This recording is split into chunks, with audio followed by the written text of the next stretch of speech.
Hello, रूपा जगताप रेसिपीमध्ये आपल्या सर्वांचं खूप खूप स्वागत. आज आपण एक नाश्त्याचा प्रकार करतोय, शेवयांचा उपमा. शेवयांचा उपमा करतोय आपण. आता या शेवया कढईमध्ये टाकून हलक्याशा भाजून घ्यायचे.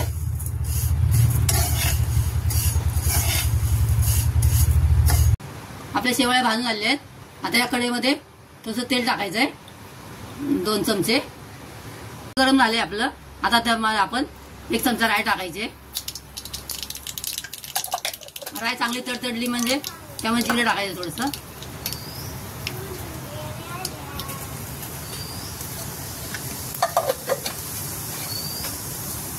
आणि कढीपत्ता टाकायचा थोडासा.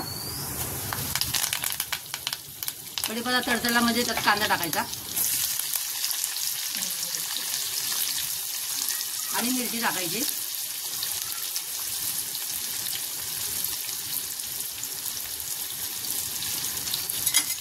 चांगली भाजून घ्यायची कांदा मिरची. आपण आता यामध्ये गाजर टाकायचंय. बारीक करून घेतले गाजर आपण. आधी गाजर का टाकलं, जरा वाफेवरती गाजर नरम होईल ना, म्हणून गाजर आधी टाकलेले.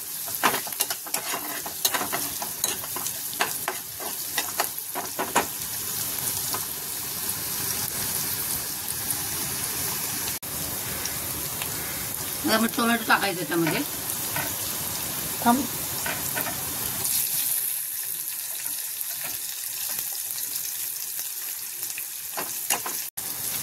आपण थोडीशी हळद टाकायची, 1 चमचा.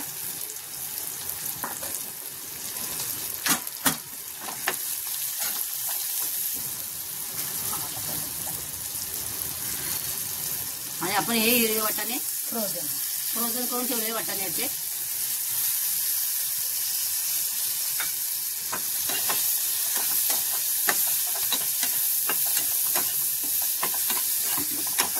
सर्वात शेवटी शेवळ्या आपण भाजून घेतलेल्या त्या टाकायच्या. गॅस कमी करायचा आणि शेवळ्या टाकायच्या. हलका हलका हलवून घ्यायचंय.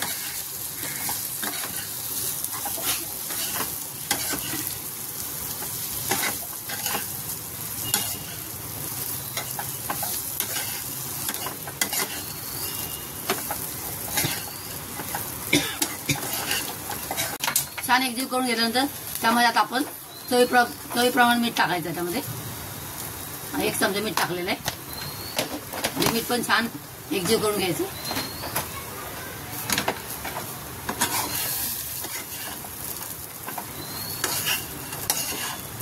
लहान मुलांसाठी हा खूप हेल्दी असा नाश्ता.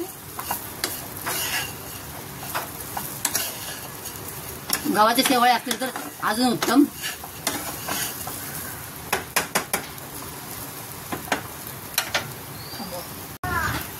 नाही, छान हलवून झालेलं आहे. आणि आपण यामध्ये गरम केलेलं पाणी टाकायचंय. 1 ग्लास पाणी टाकायचंय.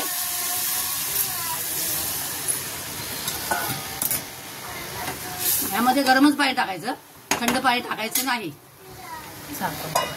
आणि त्यामध्ये गॅस कमी करून झाकून ठेवायचं. हे 5 मिनिटासाठी झाकून ठेवायचं. थांबा आता बोलू नकोस. 5 मिनिट आपले झालेले आहेत.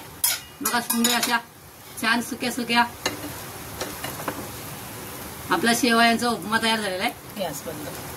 आपण इथं या ठिकाणी आपण गॅस बंद करायचा आहे. आणि वरून छान अशी कोथिंबीर भरपूर टाकायची आहे.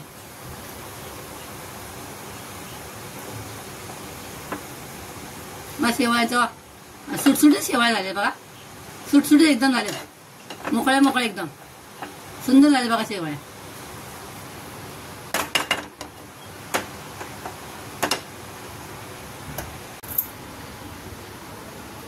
कॅल्शियमची भरपूर अशी आपली आजची शेवळ्याची रेसिपी झालेली आहे. शेवळ्याचा उपमा आपण म्हणू शकतो त्याला. तुम्हाला माझी ही रेसिपी आवडली असल्यास लाईक आणि सबस्क्राईब करा. परत भेटूया एका नवीन रेसिपीसह. तोपर्यंत बाय. Thanks for watching. आता ही आमायरा